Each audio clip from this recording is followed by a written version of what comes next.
Suspense. And the producer of radio's outstanding theater of thrills, the master of mystery and adventure, William N. Robeson. It is relatively easy to tell a tale of terror and suspense against an exotic, faraway background. India, say, with its dacoits and fakirs. Or China, with its death of 1,000 exquisite tortures. Or Paris, with its apache sleeping under the bridges. Since few of us have ever been there, the author, who probably hasn't been there either, can speak freely. But it is an infinitely more difficult task to take the everyday environment with which we are all familiar and tell against it a tale of terror that could happen to any one of us.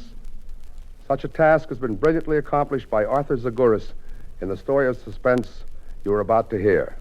Listen then as Skip Homeyer stars in Subway Stop, which begins in exactly 1 minute. What are some of the symbols for heroism? One outstanding example is a cross of bronze with the design of a 4-bladed propeller superimposed. In the background is a chased square. This is the Distinguished Flying Cross, authorized by Act of Congress in July 1926, and the only identical medal awarded under similar conditions by both the Army and Navy departments. This coveted decoration is suspended from a plain, straight link attached to a blue ribbon with vertical white stripes on each side and a narrow center stripe of red bordered with white. It is awarded for heroism or extraordinary achievement while participating in aerial flight. Among the famous men receiving this outstanding symbol have been Captain Charles A. Lindbergh and Admiral Richard E. Byrd.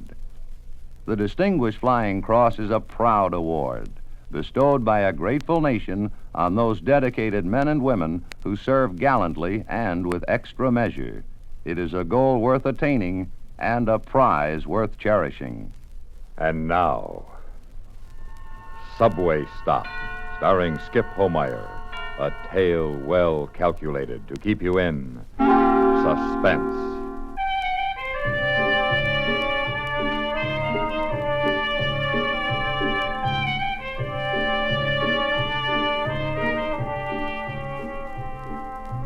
The party, if you could call it that, was strictly stag.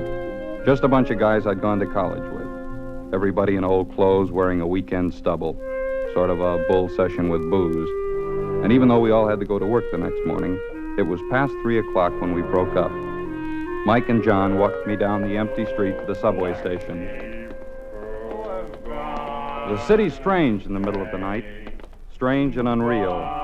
It seemed to belong to the tipsy three of us.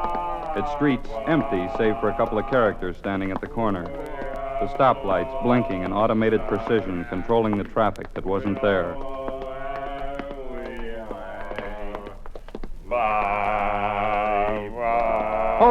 Hold it, you guys. What? What's the matter? Hey, what's happened to the elevated? It's missing. Somebody's stolen it. Yeah? Yeah. All right, who stole the L? Come on, own up. Who stole it? Hey, didn't you guys hear? The L's gone underground. What, are they ashamed of it? Yeah, I guess so. Oh, the poor old L. Oh. Hey, how do I get my train? They dig a hole. You do? Yeah? Where? Right here, next to this lamppost. Move aside, Sonny. Hey, watch who you're pushing, fatso. Sorry, I didn't mean to push you, Pimples. Wise guy, huh? Tell him, Goober. I'll tell him, Din. You better get on your way, Sonny, before I turn you in. There's a curfew against you teenagers been out this late. You boys better go on home. Who asked you, Pops? Yeah. You punks better blow. Well, you keep out of this, banana nose. Who are you calling? Come on, get up. I can drop you again. Take it easy, Don. Don't you see the little boys are tired of playing with the big boys? You gonna take that, Goober? Shut up, Din. Let's go. Kids, they like to act tough, but they're not really. You know, I was the same way. Well, what makes you think you've changed? You're right. I guess I haven't changed. I'm just an older teenager, that's all. Uh-oh. Hey, look what's heading right for us. Oh, tonight ain't our night. Say, any of you fellas care to help a guy out? You hit the wrong guys. Yeah, we're flat, too. We were going to ask you for a dime. Please, Go on, beat it. please. You heard my father. Scram. Anything would help, a nickel, a dime. How much wine can you buy for a I ain't dime? gonna spend it on wine, honest. Come off it. Take off. Oh, stop picking on him, Mike. Here, maybe I got some change. See, I got 62 cents left after that last poker hand. I need 15 cents for the subway and 15 for the bus. That leaves 32 cents. Oh, 32 cents help you? Thanks, mister, thanks. And God bless you. Boy, those winos hit you every second in this neighborhood. The neighborhood's changing. It's going downhill. Is this where I catch my train? Yep. Downstairs. Okay. I better take off. You're coming over to my place on Tuesday, right? Sure, Johnny. Oh, listen, thanks for the party. I had a great time. Okay, we'll see you Tuesday.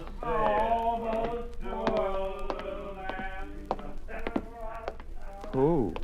Hey, you stairs keep still. Oh, the subway's coming. I better hurry. Let me have a token. How many? One. Oh, just a second. I can't find my money. How many? I told you. Fair, please. Here you are. Hey, hold it! Hey, hold it! Oh, nuts. Hey, lady, thanks a lot. You're welcome.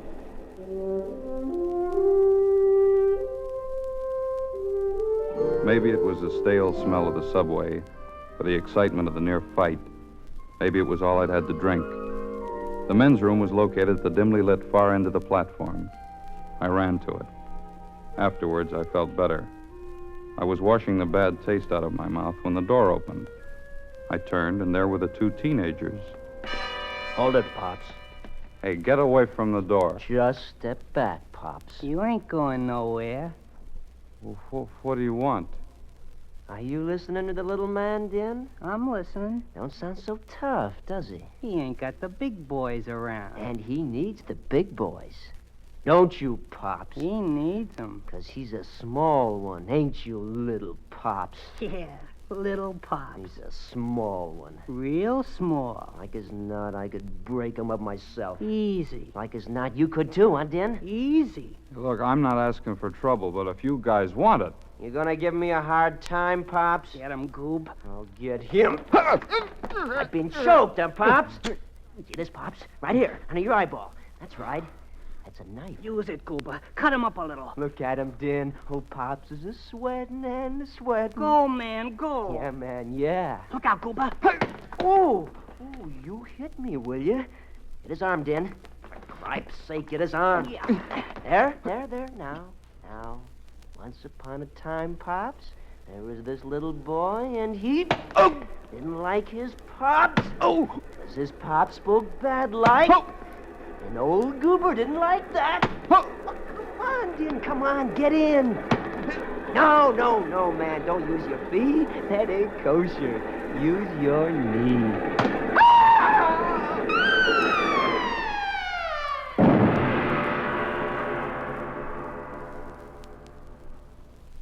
In a moment, we continue with the second act of Suspense.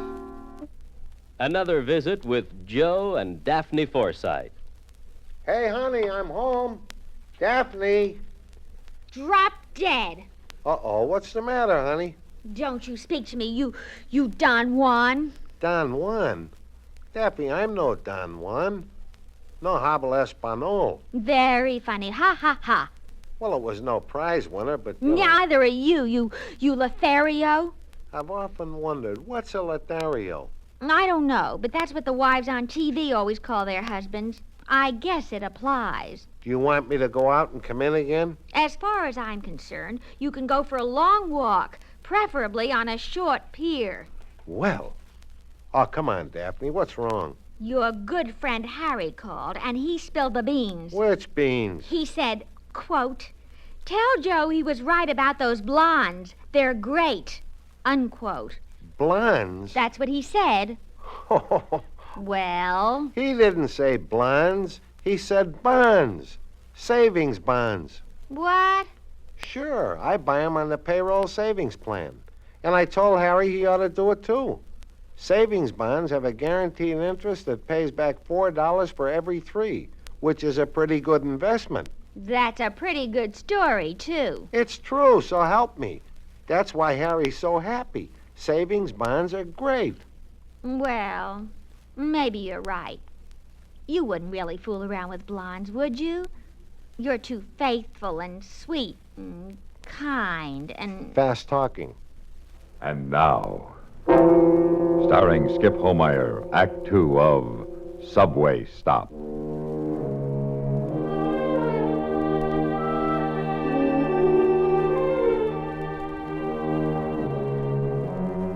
It was quiet for a long time. I knew I was lying on the floor of the men's room in the subway. I couldn't remember why or how I got there. And far off, as if in a well, I heard a voice. Ooh, looky what we got here. Oh. What's the matter, son? Help. Oh, what's wrong? You had too much. Oh, it's too bad. Let's just look for your wallet, eh? See if we find out where you live, son. No money. Now, that's not so good, son. Now, here, let's just turn you over. No! No, let's see. See, nothing in that pocket. Cigarette lighter. Cigarettes. Half back. Oh, you smoke too much, son. I'll just keep these. Now, let's see what's in the other pocket. No! Now, what's the matter, son? I ain't going to hurt you. Let's see. 15 cents. I'm kind of disappointed in you, boy, but well, that watch might make up for it. Let's see it. Do you mind if I take it off here? Hey, good. Thank you. Oh, here comes my train, son, but before I leave, a piece of advice for you. Don't drink. It ain't good for you, son. Help! Help!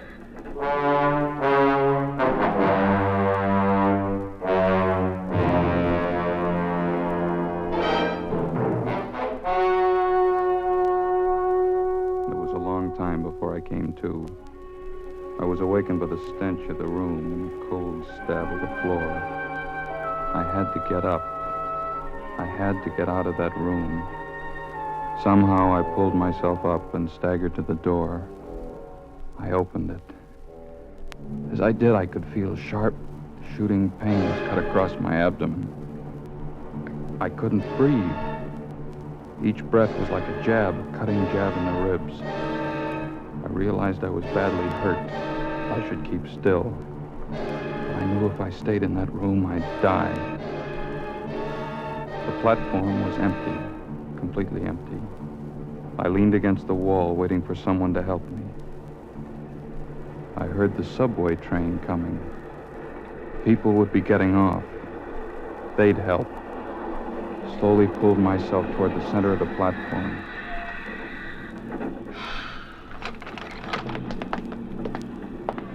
Help. Mister, help me. Huh? Mister, please. I ain't got any money. Go on, beat it. Mister. Go on, beat it for it. Call a cop. No.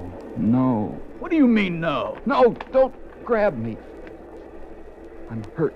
Huh? Yeah, well, you better take care of yourself. Look, I gotta go. Sorry, buddy. I gotta get home. I supported myself against the cold tile wall. I made my way to the cashier's cage. She couldn't see me because the windows were dusty and clouded with grime. I tried to shout, but I couldn't. I tapped on the window. I tapped for a long time before she noticed me. Huh? What do you want? Help. I can't hear a word you're saying. Come over here by the turnstile.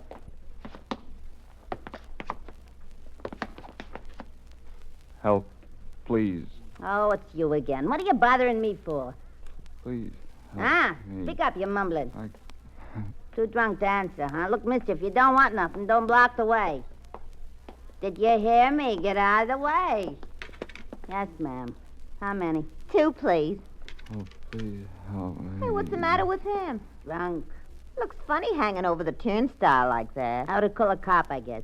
Say, look at the blood at his leg. Yeah, he fell down probably. You sure? He looks hurt. I wouldn't go near him. I'm used to his kind. You should see the place I work in. I'll bet. Hey, mister. Hey, You hurt? Oh, Hey, you don't sound good. Maybe you should call a cop. I don't want no trouble. As long as he don't make trouble for me, I won't make no trouble for him. Yeah, but don't you understand? This guy's hurt bad. Nothing ever happens to those kind of guys. Oh, here comes my train. Maybe you should call a doctor, lady. What, for that bum? Don't be silly. Can't find any wallet, no identification. I told you, just a bum. Yeah. Well, still, you might call a doctor or something. Watch it, buddy. Oh, well, Don't look, I gotta block go. the Watch way. yourself, mister. help. Blocking the exit, brother. I need help. We all do, brother. We all do. No, you Step don't aside, understand. brother. I'm hurt. Dying. Wages of sin is death, brother. The wages of sin is death. Remember that, brother. Hey, mister, you better beat it. You can't hang around here all night. You hear me? Give me 2 tokens. Yeah. Go right through, honey. Yeah. Oh, we just missed it, Jim. We're always just missing trains. There'll be another one along in a minute. Well, what's he staring at? Who? Him, that bum. Hey, what are you staring at? Oh, he's just drunk, honey. Well, I don't like him staring. Okay, buddy. You heard the lady.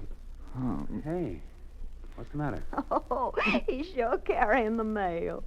Yeah, he's looking at us, but he don't see us. Hey, watch it, buddy.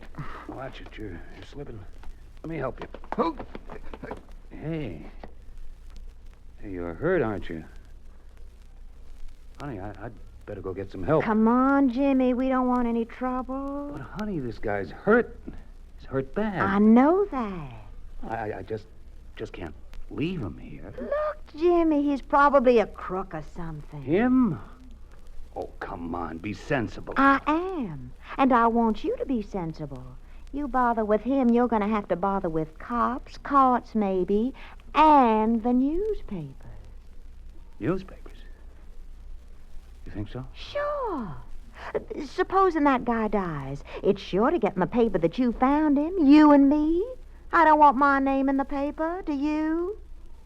Oh, but, honey, he's hurt. Do you want your name in the paper? Well, no, I... Darling, it wouldn't look too good, would it? Supposing your wife read about it, huh? Now, look, Jim, he's a bum. You gonna throw everything away for a bum? Oh, I don't know. Our train's coming. He'll be all right. But this guy... Come on. Look, buddy, I'm sorry. Oh, he can't hear you. Come on. Oh, I hate to leave him like this. What's the matter with you? Was he your brother or something? You don't even know the guy. Don't buy trouble, Jim. Maybe you're right. Come on, darling. Come on. You understand, Mac, don't you? help. Help.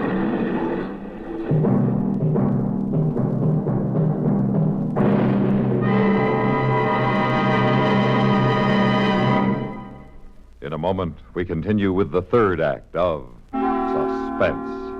We have together ample capacity and freedom to defend freedom. This is NATO, the North Atlantic Treaty Organization. The strategic land area covered by the North Atlantic Treaty is vast and is divided into three major commands in accord with geography and political factors: European, Atlantic Ocean, and Channel commands.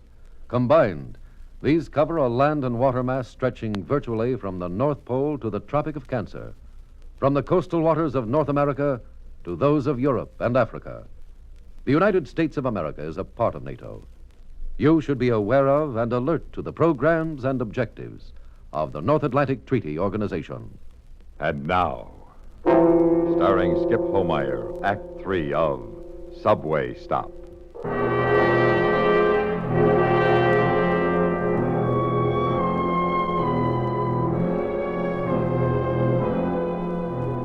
I pushed through the gate, made it to the stairs. I held onto the railing and pulled myself up. 1 step. 2. 3. 4 steps. I couldn't go any further. The pain was too great. I sat down. I looked up at the street. It was morning now, and the sun was streaming into the subway. The day was awakening. People would be going to work. The sun was warm, very warm. I sat there looking at the clouds, the sky, sun. After a while, I closed my eyes. I could hear people coming down the steps. Oh, brother, he's got a beaut. Where do they find the money? Look at him. Boy, he's sleeping peaceful like a baby. Oh, for the life of a bum, huh? Look at his mouth. It's wide open.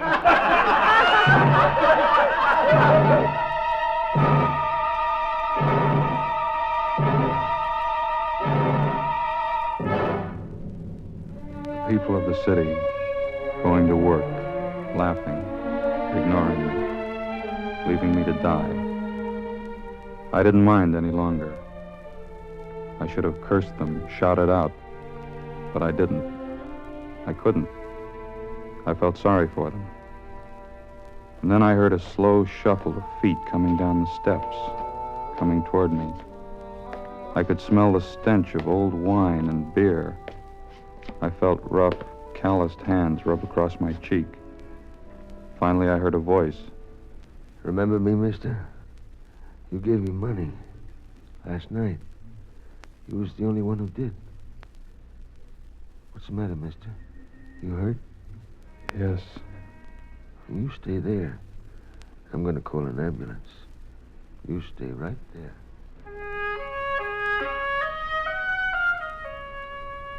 I heard him move away, and then, after a few minutes, he came back and sat beside me. He lifted my head and cradled it in his arms. I knew that it was going to be all right. I wanted to thank him. Don't try and talk, mister. You don't have to say anything. Thanks. You don't got to thank me. I got to thank you. You gave me the money. I used your dime for the phone call. Hey, you two, get out of the way. You bums are always cluttering up the steps. Mister, my friend and me ain't bums. He's sick, and I'm helping him. I ought to call a cop. You, mister. You're the bum.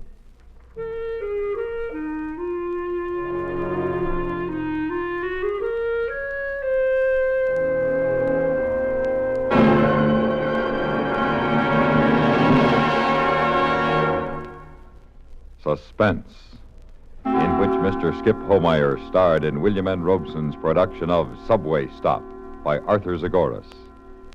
Supporting Mr. Homeyer in Subway Stop were Shirley Mitchell, Virginia Gregg, Barney Phillips, Bill Quinn, Joe DeSantis, Tommy Cook, Jackie Kelk, and Norm Alden. Listen. Listen again next week when we return with 0 Hour, Ray Bradbury's fearful tale of the day the children and Martians took over the Earth, starring the amazing child star Evelyn Rudy. Another tale well calculated to keep you in suspense.